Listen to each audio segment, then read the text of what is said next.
മഴ തോരും മുമ്പ് എന്ന കഥയുടെ അടുത്ത ഭാഗത്തേക്ക് ഞാൻ നിങ്ങളെ സ്വാഗതം ചെയ്യുന്നു. ഓർഫണേജിൽ കണ്ടായിരുന്ന ചിന്നുമോളാണ് ഷെറിൻ്റെ കുഞ്ഞെന്ന സത്യം മനസ്സിലാക്കിയ അലീന അവളുടെ കുഞ്ഞിനെ കണ്ടുപിടിച്ചു കൊടുക്കാമെന്ന വാക്ക് പാലിച്ചിരിക്കുന്നു. പിന്നെ അവളുടെ പപ്പയെയും വേർപെട്ട് താമസിക്കുന്ന കുടുംബത്തെയും ഒന്നിപ്പിക്കാനായിട്ടുള്ള അടുത്ത ദൗത്യത്തിനായി അഞ്ചലിലേക്ക് അവധക്കുട്ടിച്ചാനുമായി പുറപ്പെട്ടു. അഞ്ചലെത്തിയ ആദ്യ ദിവസം തന്നെ അലീനയ്ക്ക് ഒട്ടനവധി കാര്യങ്ങൾ ബോധ്യപ്പെട്ടു. അതിലേറ്റവും പ്രധാനപ്പെട്ട കാര്യം സ്റ്റാൻലി ഒരു കറവ പശുവിനെ പോലെ മാക്സിമം ഉപയോഗിക്കുക, അത് ജീവിതകാലം മുഴുവനും തുടരുവാൻ വേണ്ടി വളരെ തന്ത്രപരമായി സ്റ്റാൻലിയെയും മക്കളെയും അയാൾക്ക് എതിരാക്കി മാറ്റുക. വളരെ വിദഗ്ധമായി ആ തന്ത്രം ആസൂത്രണം ചെയ്യുകയും അത് നടപ്പാക്കിക്കൊണ്ടിരിക്കുകയുമാണ് റീത്താമ്മ ചെയ്യുന്നത്. കുട്ടികളെ ശാസിക്കുകയും ഉപദേശിക്കുകയും ചെയ്യുമ്പോൾ എല്ലാം അവർ ആവർത്തിച്ച് കുട്ടികളുടെ ഉള്ളിലേക്ക് വിഷം കുത്തിവെച്ച് കൊടുക്കുവാൻ വേണ്ടി പറയുന്ന ചില വാക്കുകളുണ്ട്. അതെന്തെന്നാൽ, ജനിപ്പിച്ച തന്തയ്ക്ക് വേണ്ടാത്ത ഇതുങ്ങളെ നോക്കേണ്ട എന്തെങ്കിലും കാര്യം എനിക്കുണ്ടോ? ഞാൻ എന്തെല്ലാം സഹായം ചെയ്താലും ശരി, അവസാനം എനിക്ക് തന്നെ എല്ലാം പാരയായി വരികയും ചെയ്യും. എന്നാലും അവനവൻ്റെ കൂടപ്പറപ്പിൻ്റെ കുഞ്ഞുങ്ങളല്ലേ എന്ന് ഓർത്താണ് ഇതൊക്കെ ചെയ്യുന്നത്. എത്രയൊക്കെ ആയാലും ആ തന്തയുടെ വിത്ത് ഗുണം അത് കാണിക്കാതിരിക്കുമോ? ഇതിങ്ങനെ നാഴിക്ക് 40 വട്ടവും പഴഞ്ചൊല്ലിന് കണക്ക് സ്ഥാനത്തും അസ്ഥാനത്തും റീത്താമ്മ മാറി മാറി പ്രയോഗിച്ചുകൊണ്ടിരിക്കുകയാണ്. ഈ ദൂഷിച്ച വാക്കുകൾ കേട്ട് കുട്ടികൾക്ക് വിശ്വാസമായിട്ടുണ്ട്. ക്രൂരനും ദുഷ്ടനുമായ സ്വന്തം പിതാവിനാൽ പരിത്യജിക്കപ്പെട്ട ഹീനരായ മക്കളാണ് തങ്ങളെന്ന്. പപ്പയുടെ സ്നേഹശൂന്യതയും സ്വാർത്ഥതയും മൂലം ഈ ലോകത്തിലേക്ക് വെച്ച് ഏറ്റവും മഹാദുഃഖം അനുഭവിക്കുന്ന സ്ത്രീയാണ് തങ്ങളുടെ പാവപ്പെട്ട അമ്മയെന്ന്. ഈ വിധം പിതാവിനാൽ ഉപേക്ഷിക്കപ്പെട്ട കുഞ്ഞുങ്ങൾക്കും അവളുടെ അമ്മയ്ക്കും വേണ്ടി റീത്താമ്മ ആൻറ്റി ഇത്രയധികം ത്യാഗം അനുഷ്ഠിക്കുന്നത് കൊണ്ടാണ് അവർ വലിയ അല്ലലില്ലാതെ ജീവിക്കുവാൻ കഴിയുന്നതെന്ന്. ഇത് എങ്ങനെ തീർത്തുവെന്ന് അലീനയ്ക്ക് ഒരു എത്തും പിടിയും കിട്ടിയില്ല. വിശദീകരിക്കുവാൻ ശ്രമിച്ചപ്പോഴൊക്കെയും ടാനിയും അവളുടെ ആങ്ങളെയും എല്ലാം അവളുടെ മുമ്പിൽ നിന്നും മാറിപ്പോയി. തങ്ങളെ തെറ്റിദ്ധരിപ്പിക്കുവാൻ നോക്കണ്ട എന്നും എല്ലാം തങ്ങൾക്ക് അറിയാമെന്ന നിലപാടായിരുന്നു അവരുടേത്. ടെൽസ മാത്രം അവൾ പറയുന്നത് വെറുതെ കേട്ട് ചിരിച്ചുകൊണ്ടിരുന്നു. റീത്താമ്മ ഗേറ്റ് കടന്നു പോയപ്പോൾ അലീന റീത്താമ്മയുടെ വീട്ടിലേക്ക് ഒന്ന് ചെന്ന് റീത്താമ്മ ഉണ്ടെങ്കിൽ ആ വീട്ടിൽ കയറാൻ സമ്മതിക്കത്തില്ലെന്ന് അവർക്ക് അറിയാമായിരുന്നു. അവൾ അകത്തേക്ക് കയറി. അത് വരുന്നത് കണ്ട് റീത്താമ്മയുടെ ഭർത്താവിൻ്റെ അമ്മ അന്താളിച്ചു പോയി. ഉടനെ അവർ ചോദിക്കുകയാണ്, ഇത് ആരുടെ ചോദിച്ചോട്ടാണ് നീ ഈ വീട്ടിനോട്ട് കയറിയത്? എൻ്റെ അമ്മച്ചി, ഞാനൊന്നും എടുത്തുകൊണ്ട് പോകാൻ വന്നതല്ല, ഈ വീടൊക്കെ ഒന്ന് കാണാൻ വേണ്ടി വന്നതാണ്. അലീന അത് ഒട്ടും കൂസലില്ലാതെയാണ് പറയുന്നത്. റീത്താമ്മയുടെ വീടിൻ്റെ അവസ്ഥ എൽസമ്മയുടെ വീടിനെ അപേക്ഷിച്ച് വളരെ ഭേദപ്പെട്ടതാണെന്ന് അലീനയ്ക്ക് ബോധ്യപ്പെട്ടു. അടുക്കും ചിട്ടയൊന്നും ഇല്ലെങ്കിലും വിലപിടിപ്പിച്ചുള്ള ഗൃഹോപകരണങ്ങൾക്ക് വേണ്ടുവോളമുണ്ട്. സെറ്റുകൾ, സോഫ സെറ്റുകൾ, TV, ഫ്രിഡ്ജ്, വാഷിംഗ് മെഷീൻ തുടങ്ങിയ എല്ലാം അലീന അവിടെ കണ്ടു. ആധുനിക സൗകര്യങ്ങളുള്ള അടുക്കളയും ഊണുമുറിയും വൃത്തിയായി സൂക്ഷിക്കുന്നില്ലെങ്കിൽ പോലും എല്ലായിടമൊക്കെ മോടി പിടിപ്പിച്ചിട്ടുണ്ട്. ബിൽഡിംഗ് കോൺട്രാക്ടറായ മൈക്കിൾ കാര്യമായ ജോലിയൊന്നും ഇല്ലാതെ വീട്ടിൽ കുത്തിയിരിക്കുകയാണെന്ന് അലീനയ്ക്ക് മനസ്സിലായി. റീത്താമ്മയ്ക്ക് ഏതോ ഒരു പ്രൈവറ്റ് ഇൻഷുറൻസ് കമ്പനിയുടെ ഏജൻസി ഉണ്ട്. അതിൽ നിന്ന് കിട്ടുന്ന വരുമാനത്തെക്കുറിച്ച് അലീനയ്ക്ക് ഏകദേശം ഒരു ഊഹവും കിട്ടിയിട്ടുണ്ട്. പിന്നെ എവിടെ നിന്ന് വരുന്നു ഇത്രയും സമൃദ്ധിയൊക്കെ? അപ്സ്റ്റെയറിലെ ഒരു മുറി ഇരുന്നുകൊണ്ട് ടോജോയും ടാനിയെയും ഉപദേശിക്കുകയായിരുന്നു എൽസമ്മ. അവൾ പറയുന്നതെല്ലാം കള്ളത്തരമാണെന്ന് റീത്താമ്മച്ചി നിങ്ങൾ പറഞ്ഞിട്ടുണ്ടല്ലോ. അവൾ പറയുന്നതൊന്നും ചെവി കൊടുക്കണ്ട, ആരും ഒരു അടുപ്പത്തിനും പോകണ്ട, വല്യപ്പച്ചനോടും മിണ്ടാൻ പോകണ്ട. ഇന്നോ നാളെയോ അവരങ്ങ് പൊക്കോളും. സ്റ്റെയർ കേസിൽ കയറി മുകളിലേക്ക് എത്തുന്ന അലീനയ്ക്ക് ഈ സംഭാഷണങ്ങളൊക്കെ കേൾക്കാമായിരുന്നു. എൽസമ്മ വീണ്ടും പറയുകയാണ്, ഞാൻ നാളെ തിരുവല്ലയ്ക്ക് പോകും. 5 ദിവസത്തെ ധ്യാനമുണ്ട്. ഞാൻ ഈ പ്രാർത്ഥിക്കുന്നതൊക്കെ നമ്മുടെ കുടുംബത്തിൻ്റെ നന്മയ്ക്ക് വേണ്ടിയാണ്. മമ്മി കുടിക്കുന്ന കണ്ണീർ എത്രയാണെന്ന് നിങ്ങൾക്കറിയാമല്ലോ. എൻ്റെ മക്കൾക്കെങ്കിലും എൻ്റെ പോലെ ഒരു ഗതി വരരുത്. ഞാൻ വെള്ളിയാഴ്ച വൈകുന്നേരം തിരിച്ചു വരും, അല്ലെങ്കിൽ ശനിയാഴ്ച രാവിലെ. പെട്ടെന്നൊരു കാലൊച്ച കേട്ടുകൊണ്ട് എൽസമ്മ മുഖത്തുയർത്ത് നോക്കി. വാതിലിൻ്റെ അപ്പുറത്ത് നടന്നു വരുന്ന അലീനയെ കണ്ടുകൂടി എൽസമ്മയുടെ മുഖം പാറ പോലെ അങ്ങ് ഉറച്ചു. അലീന വാതിൽ കട്ടള ചാരി ഡോർ കട്ടലിൽ പിടിച്ചുകൊണ്ട് 3 പേരെ ഒന്ന് മാറി മാറി നോക്കി. എന്നിട്ട് ചോദിക്കുകയാണ്, എന്നെ പേടിച്ചിട്ടാണോ നിങ്ങളിവിടെ വന്നിരിക്കുന്നത്? ഇത് കാലത്ത് മുതൽ ഇവിടെ തന്നെയാണല്ലോ, അതോ എന്നും ഇങ്ങനെ തന്നെയാണോ? അത് കേട്ട മാത്രയിൽ നിന്നയും അവജ്ഞയും സ്ഫുരിക്കുന്ന സ്വരത്തിൽ എൽസമ്മ പറയുകയാണ്, നീ എന്നോട് സംസാരിക്കരുത്. ഓ, അത് ശരി. അല്ല, ഞാൻ സംസാരിച്ചാൽ എന്താ ഇത്ര കുഴപ്പം? നിനക്കതിനുള്ള യോഗ്യതയില്ലടി. ശരി, അത് ഞാനങ്ങ് സമ്മതിച്ചു. പക്ഷേ എൻ്റെ അമ്മയുടെ സ്ഥാനത്താണ് നിങ്ങൾ. എന്നാലും സ്വാതന്ത്ര്യക്കുറവുകളുണ്ട് എൽസമ്മ ആൻറ്റി എന്ന് വിളിക്കുകയാണ്. ആൻറ്റി ഇങ്ങനെ കണ്ണടച്ചിരുട്ടാക്കുന്നതാണ്. ആർക്കാണ് അതിനകത്ത് നഷ്ടം? ആൻറ്റിയുടെ മക്കൾക്ക് തന്നെയാണ്. എൽസമ്മ കഠിന വൈരാഗ്യത്തോടുകൂടി അലീനയെ തുറച്ചു നോക്കിയിട്ടിരിക്കുകയാണ്. അപ്പോൾ വീണ്ടും അലീന, ഈ മക്കളുടെ മനസ്സിൽ പപ്പയെക്കുറിച്ചുള്ള തെറ്റിദ്ധാരണകൾ നട്ടു വളർത്തുകൊണ്ട് ആർക്കാണ് ലാഭം? ആൻറ്റിക്ക് എന്തെങ്കിലും നേട്ടമുണ്ടോ? ഈ കുട്ടികൾക്കുണ്ടോ? നഷ്ടമേ ഉള്ളൂ ഇവർക്ക്. ഇവരുടെ പപ്പയുടെ കരുതലും സ്നേഹവും നഷ്ടമാകുന്നു. ആൻറ്റിക്ക് സ്വന്തം ഭർത്താവിനെ ഒന്നിച്ചുള്ള ജീവിതവും നഷ്ടമാകുന്നു. ഉടനെ എൽസമ്മ പുച്ഛത്ത് കൊണ്ട് പറയുകയാണ്, ഒരു ഭർത്താവ്! പപ്പ എന്ത് തെറ്റ് ചെയ്തിട്ടാണ് എൽസമ്മ ആൻറ്റി പപ്പ ഇത്രമാത്രം വെറുക്കുന്നത്? ഈ കയ്പിനെ ഒരു അടിസ്ഥാനം വേണമല്ലോ. ഞാൻ മനസ്സിലാക്കിയിടത്തോളം പപ്പയുടെ മനസ്സിൽ സ്നേഹമുണ്ട്, മക്കളെ ഇഷ്ടമാണ്. എൽസമ്മ ആൻറ്റിക്ക് അങ്ങോട്ടുള്ളതിനേക്കാൾ 100% പോലും വൈരാഗ്യം ഇങ്ങോട്ടില്ല താനും. എനിക്ക് വെറുപ്പുണ്ടടി. ഈ ജന്മത്തിൽ തീർത്താ തീരാത്ത വൈരാഗ്യവുമുണ്ട്. കൊള്ളാം, ഇത്രയധികം പള്ളിയിൽ പോയി പ്രാർത്ഥിച്ച് ഇത്രമേൽ ധ്യാനങ്ങളിലും സുവിശേഷ യോഗങ്ങളിലും പങ്കെടുത്തിട്ടെ അതിനൊരു കുറവും വന്നിട്ടില്ലേ ആൻറ്റി?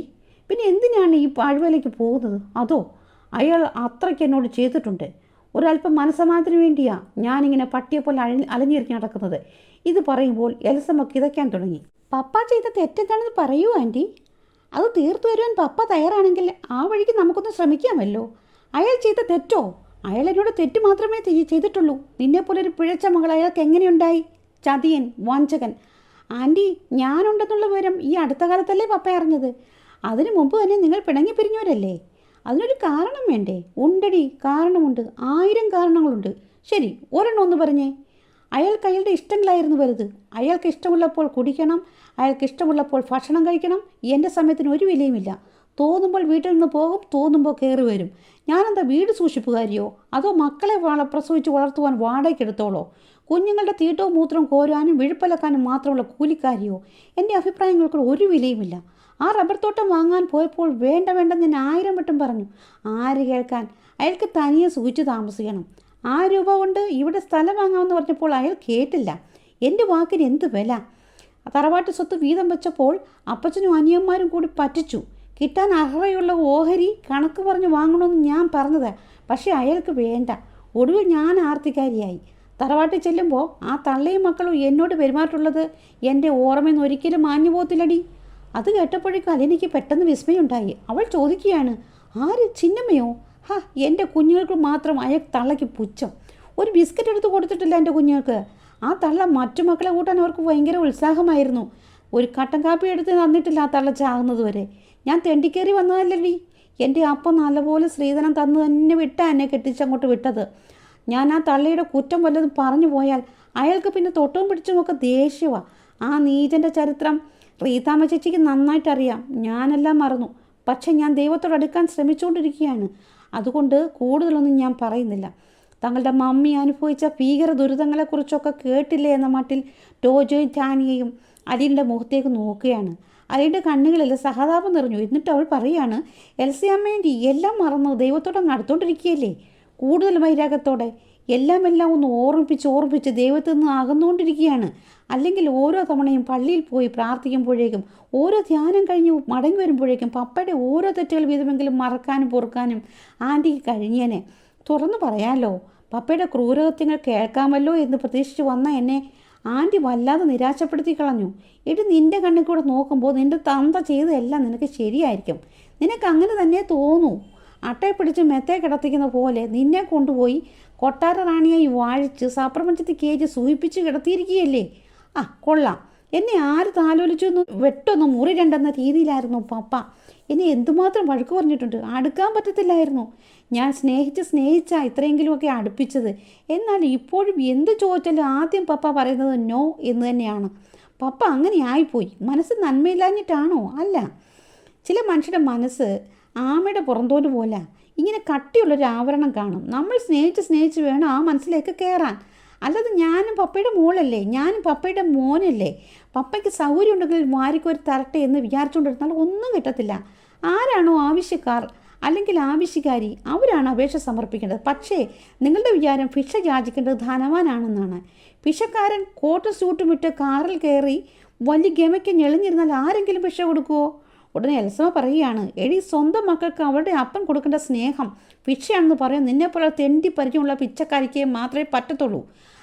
അതുകൊണ്ടാണ് ഞാൻ പറഞ്ഞത്. ചിലരെ ചോദിക്കാതെ തരും, മറ്റു ചിലർ ചോദിച്ചാലേ തരത്തുള്ളൂ, വേറെ ചിലർ ചോദിച്ചാലും തരത്തില്ല. നിങ്ങളൊക്കെ ഒരു തരുമ്പ് സ്നേഹം കൊടുക്കാഞ്ഞിട്ടും പെപ്പ നിങ്ങൾക്ക് ചോദിക്കാതെ തന്നെ കുറേ തരുന്നുണ്ടല്ലോ. എന്തോന്ന് തരുന്നെന്ന്? അതെന്താ ആൻറ്റി അങ്ങനെ ചോദിക്കുന്നേ? വീട്ടിൽ ചിലവിനുള്ള പണം, കുട്ടികളുടെ പഠിപ്പിനുള്ള പൈസ എല്ലാം പപ്പയല്ലേ തരുന്നത്? നക്കാപ്പിച്ച. അതും റീതാമ്മ ചേച്ചി വല്ലയിടത്തും പോയി നാവിട്ട് അലച്ച് കാലും കൈയും പിടിച്ച് കെഞ്ചിയാൽ കിട്ടുന്നത്. എൽസമ്മേൻ്റെ ഇങ്ങനെ ഇവിടെ ഇരുന്ന് മുൻവിധിയോടെ കാര്യങ്ങൾ കാണാതെ ഒരു ദിവസം കുളത്തൂപ്പുഴയ്ക്കൊന്ന് വന്ന് നോക്കണം ആ കണക്കൊക്കെ. അതൊന്ന് പരിശോധിച്ചേ. കണക്കെഴുതാൻ ആർക്കാണ്ടി കഴിയാത്തത്? റീത്തമ്മ ചേച്ചി എന്നോട് നുണയൊന്നും പറയത്തില്ല, എനിക്ക് ഉറപ്പുണ്ട്. ചേച്ചി ഇല്ലായിരുന്നെങ്കിൽ ഞാനും എൻ്റെ മക്കളും എന്നേ പെരുവഴി ഇറങ്ങി തെണ്ടേണ്ടി വന്നേനെ. അങ്ങനെയാണെങ്കിൽ ആ ചേച്ചിയാണ് ഈ കുടുംബത്തിലെ ധൂമകേതു. അതെനിക്കിവിടെ വന്നപ്പോൾ തന്നെ മനസ്സിലായി. ആൻറ്റി പപ്പയുടെ കുറ്റങ്ങൾ പറഞ്ഞ് ഊതി വീർപ്പിച്ച് ചേച്ചിയെ പറഞ്ഞ് കേൾപ്പിച്ച് ചേച്ചി അത് പർവ്വതീകരിച്ച് ആങ്ങളമാരെ കൊണ്ട് കേൾപ്പിച്ച് നിങ്ങളെല്ലാവരും കൂടി അതങ്ങ് ചർച്ച ചെയ്ത് അഗ്നിപർവ്വതമാക്കി മാറ്റി.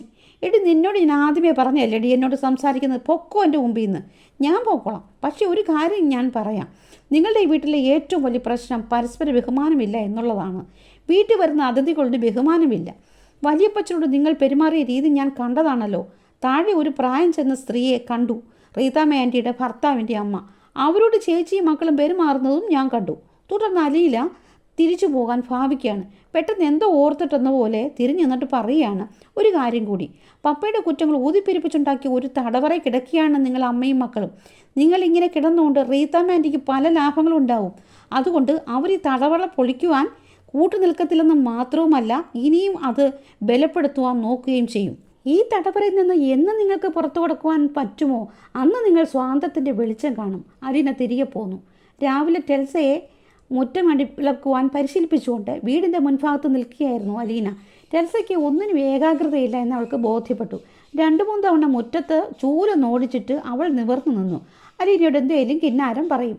അവളെ കൊണ്ട് മുറ്റം മുഴുവൻ വൃത്തിയാക്കണമെന്നുണ്ടെങ്കിൽ 16 മണിക്കൂറെങ്കിലും വേണ്ടി വരുമെന്ന് അലീനയ്ക്ക് തോന്നി. ഒന്നും അടുക്കും ചിട്ടോടെ ചെയ്യാൻ അറിയത്തില്ല. ടെൽസയെ തനിക്ക് വിട്ടുകിട്ടിയിരുന്നതിൽ ഒറ്റ വർഷം കൊണ്ട് തന്നെ സമൂല പരിവർത്തനം വരുത്തുവാൻ കഴിയുമായിരുന്നുവെന്ന് അലീന ചിന്തിച്ചു. അല്പനേരത്തിന് ശേഷം ഒരു ബാഗും തൂക്കിപ്പിടിച്ച് റീത്തമ്മയും പിന്നിൽ എൽസമ്മയും അടുത്ത വീടിൻ്റെ സിറ്റൗട്ടിലേക്ക് വരുന്നത് അലീന കണ്ടു. എൽസമ്മ മനഃശാന്തി തേടി തിരുവല്ലയിലെ ധ്യാനത്തിന് പോവുകയാണെന്ന് അവൾക്ക് മനസ്സിലായി. റീത്താമ്മ അനിയത്തിയെ കൊണ്ടുവിടാനുള്ള പോവുകയാണെന്നും മനസ്സിലായി. കാറിൻ്റെ ബാക്ക് സീറ്റിലേക്ക് ബാഗ് വെച്ചിട്ട് റീത്താമ്മ അലീനയെ ഒന്ന് നോക്കി. എന്നിട്ട് എൽസമ്മയോട് കാറിനോട്ട് കയറിയിരുന്നോ, ഞാനിപ്പം വരാം. ഇത് പറഞ്ഞിട്ട് റീത്താമ്മ അലീന നിൽക്കുന്നിടത്തോട്ട് ചെന്നു. എന്നിട്ട് ചോദിക്കുക, നീ ഇന്നലെ ആരോട് ചോദിച്ചിട്ടാണ് എൻ്റെ വീട്ടിൽ വന്ന് കയറിയത്? ആരോടും ചോദിച്ചില്ല. എൻ്റെ അനുവാദമില്ലാതെ നീ എൻ്റെ വീട്ടിൽ കയറിയാ നടക്കുമല്ലേ? അധിക പ്രസംഗി. നിനക്ക് തോന്നിയാസം കാണിക്കാൻ നിൻ്റെ തന്തയുടെ വകയൊന്നുമില്ല ആ വീട്, മനസ്സിലായോടി? ഉടനെ ഉരുളയ്ക്ക് ഉപ്പേരി പോലെ അലീന പറയുകയാണ്, എൻ്റെ പപ്പയുടെ വീട്ടിൽ അദ്ദേഹത്തിൻ്റെ അനുവാദമില്ലാതെ നിങ്ങൾക്ക് കയറി ഇറങ്ങി നടക്കാമെങ്കിൽ എനിക്ക് തിരിച്ചും അങ്ങനെ തന്നെ ആവാം. ഏതാണ്ടി നിൻ്റെ പപ്പയുടെ വീട്? ഈ ഇരിക്കുന്ന വീടും സ്ഥലവും വാങ്ങിയത് നിങ്ങളുടെ അനിയത്തിൻ്റെ പേരിലായിരിക്കും, പക്ഷേ ഈ തറവാടിൻ്റെ ഡോക്യുമെൻറ്റ്സ് എൻ്റെ പപ്പയുടെ പേരിലാണ്. ഓ, നീ അവകാശം സ്ഥാപിക്കാൻ വന്നതല്ലേ? എനിക്ക് നിങ്ങളുടെ ആളുടെ ഒരു അവകാശവും വേണ്ട. നിങ്ങൾ ആരോട്ട് തരികയും വേണ്ട. അല്ലെങ്കിൽ ഇങ്ങോട്ട് വാടി, നിനക്ക് തരാം. നീ എന്തൊക്കെയാണ് ഈ എൽസമ്മയോട് പറഞ്ഞത്? ഞാനാണ് അവളുടെ കുടുംബം തല്ലിപ്പിരിച്ചതെന്നോ? എന്നിട്ട് എനിക്ക് ഏതാണ്ട് ലാഭം ഉണ്ടാക്കാൻ വേണ്ടിയാണെന്നോ? ഞാനൊരു സത്യം പറഞ്ഞതേ ഉള്ളൂ. എന്ത് ലാഭമാണ് ഞാൻ ഉണ്ടാക്കിയത്? പിന്നെ നിങ്ങൾ എന്തിനാണ് ഈ അനിയത്തിയെ ഉന്തിത്തള്ളി ധ്യാന കേന്ദ്രത്തോട് അയക്കുന്നത്? നന്നാവാൻ വേണ്ടിയാണെങ്കിൽ 1-2 അല്ലെ 3 ധ്യാനം കൂടിയാൽ മതിയായിരുന്നല്ലോ. ഒരു 150 ധ്യാനം കൂടുന്നത് മനോരോഗത്തിൻ്റെ ലക്ഷണമാണ്. സ്വന്തം അനിയത്തിയും മക്കളെയും ചൂഷണം നിങ്ങൾ എത്ര നാൾ ചെയ്ത് ജീവിക്കും? കോപം കൊണ്ട് റീത്താമ്മയുടെ മൂക്ക് വിറയ്ക്കുവാൻ തുടങ്ങി. ദഹിപ്പിക്കും വിധം അലീനയെ നോക്കിയിട്ട് അവർ കാറിനടുത്തേക്ക് തിരിഞ്ഞു നടന്നു. അലീന തിരിഞ്ഞ് മുറ്റമടിക്കുന്ന ടെൽസയെ ശ്രദ്ധിച്ചു. റീത്താമ്മ കാർ ഓടിച്ച് ഗേറ്റിൻ്റെ നേർക്ക് വരികയായിരുന്നു. ടെൽസ ചേച്ചി എന്ന് ഉറക്കെ വിളിക്കുന്നത് കേട്ട് അലീന ഞെട്ടിത്തിരിഞ്ഞു. ആ സമയത്ത് കാറിൻ്റെ ബമ്പർ അലീനയുടെ കണങ്കാലിലേക്ക് അമർത്തി ഉരസി കടന്നുപോയി. മുൻചക്രം അവരുടെ പാദങ്ങളുടെ കയറി ഇറങ്ങി. അലീന അമർന്നുപോയ ഒരു നിലവിളിയോടെ നിലത്തേക്ക് അങ്ങ് ഇരുന്നു. കാർ ഗേറ്റ് കടന്നുപോയി. ഔതുകുട്ടിച്ചാൻ സിറ്റൗട്ടിൽ നിന്നും ഓടി ഇറങ്ങി വന്നു. അവൾ കാറിടിപ്പിച്ച് കൊന്നേനല്ലോ മോളടി നിന്നെ. ഔതുകുട്ടിച്ചാൻ അലീനയെ താങ്ങിപ്പിടിച്ച് എഴുന്നേൽപ്പിക്കാൻ ശ്രമിക്കുകയാണ്. ഉടനെ നിവർന്നു നിന്നിട്ട് അലീന പറഞ്ഞു, സാരമില്ല, ആരും പിടിക്കേണ്ട കുഴപ്പമൊന്നുമില്ല, നല്ല വേദനയുണ്ട്. മുടന്തി അവൾ ഗേറ്റ് സിറ്റൗട്ടിലേക്ക് കയറി. കടുത്ത വേദന കടിച്ചമർത്തുകയാണ്. ഇതിനിടയിൽ അലീന ടെൽസയോട് പറയുകയാണ്, മോളെ ഇച്ചിരി വെള്ളം കൊണ്ടുപോവാ, കാലൊന്ന് കഴുകട്ടെ. ടെൽസ വെള്ളം കൊണ്ടുവന്നു. അലീന മാർബിൾ ഫ്ലോറിൽ ഇരുന്നു കൊണ്ട് കാൽ സിറ്റൗട്ടിന് താഴേക്ക് തൂക്കിയിട്ടുകൊണ്ട് കഴുകി. അതുകൂട്ടിച്ചാൻ കാലുവിരലിൽ പിടിച്ചെന്ന് ഞൊട്ടൊടിക്കുവാൻ തീരുമാനമൊക്കെ ശ്രമിച്ചു. വേണ്ട വല്യപ്പച്ച, വേദനിക്കുന്നുണ്ട്. അസ്ഥിക്ക് പൊട്ടലോ മറ്റോ ഉണ്ടോ മോളെ? അതൊന്നും ഇല്ല വല്യപ്പച്ച.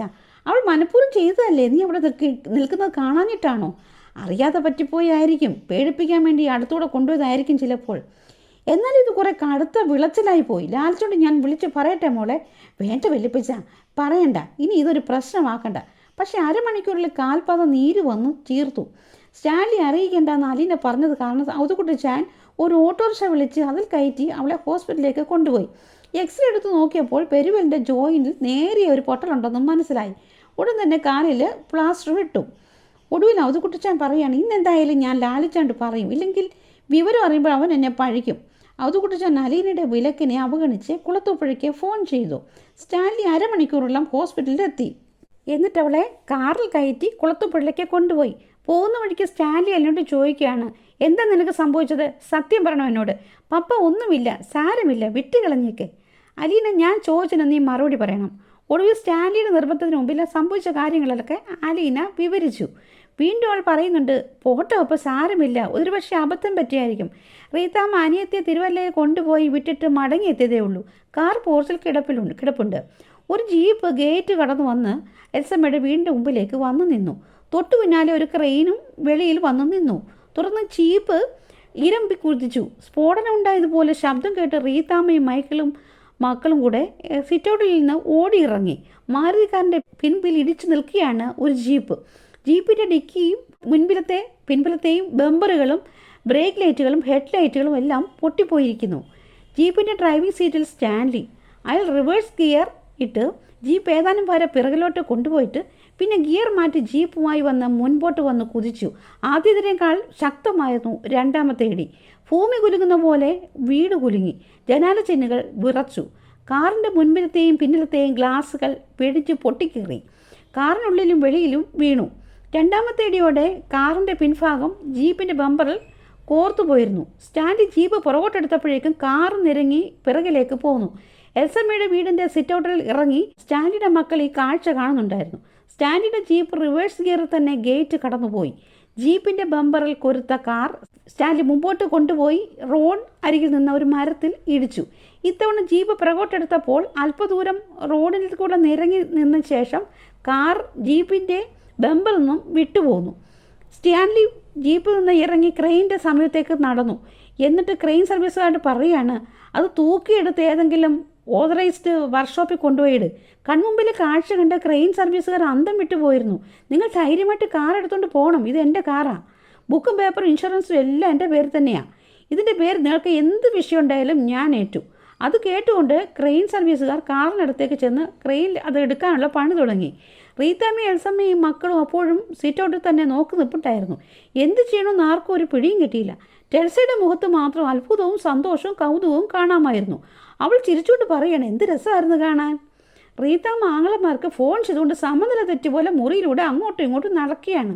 റീത്താമ്മ ആങ്ങളമാർ ഓരോരുത്തരായി ചത്തെത്തുമ്പോഴേക്കും കാറും കൊണ്ട് ക്രെയിൻ സർവീസുകാരും സ്റ്റാൻലിയും സ്ഥലം വിട്ടിരുന്നു. റീത്താമ്മ പൊട്ടിത്തെറിക്കാൻ തുടങ്ങി. വെട്ടുപോത്ത് പോലെ 4 ആങ്ങളമാരുണ്ടായിട്ട് എനിക്ക് എന്താ ഗുണം? ഈ കാണിച്ച തെമ്മാടത്ത് നിങ്ങൾ കണ്ടോ? റീത്താമ്മ കാർ പോച്ച് പൊട്ടിച്ചു കിടക്കുന്ന ചില്ലുകൾ ചൂണ്ടിക്കാണിക്കൊണ്ട് ചീറുകയാണ്. എൻ്റെ വീട്ടിലെ കാർ പോച്ച് കയറി അതിക്രമം കാണിക്കാൻ ആർക്ക് ആരെ അധികാരം കൊടുത്തത്? ഈ നാട്ടിൽ ചോദിക്കാനും പറയാനും ആരുമില്ലേ? നീതി ന്യായവും പോലീസും കോടതിയും ഒന്നുമില്ലേ?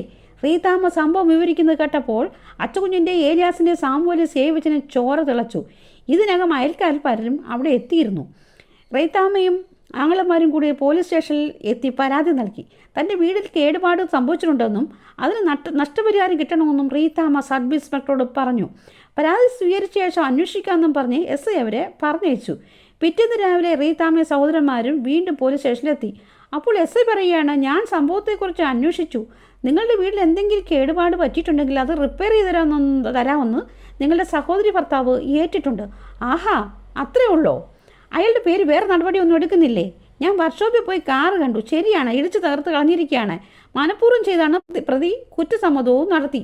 എന്നിട്ട് സാർ ആക്ഷൻ ഒന്നും എടുക്കുന്നില്ലേ? എങ്ങനെ ആക്ഷൻ എടുക്കും? സ്റ്റാൻലിയുടെ പേരിലുള്ള കാറല്ലേ അത്? കാറിനുള്ള ദേഷ്യം തീർക്കാൻ വണ്ടി ഇടിച്ചു തകർത്തു. ക്രൈം സർവീസുകാർ റോഡിൽ നിന്നാണ് കാർ എടുത്തുകൊണ്ട് പോയത്. അതിനാൽ അവരുടെ പേരിലും ആക്ഷൻ എടുക്കാൻ പറ്റത്തില്ല. പെട്ടെന്ന് റീത്താമ്മ SIയുടെ മുമ്പിൽ നിൽക്കുന്നു എന്നുപോലെ ചിന്തിക്കാൻ ചീറുകയാണ്.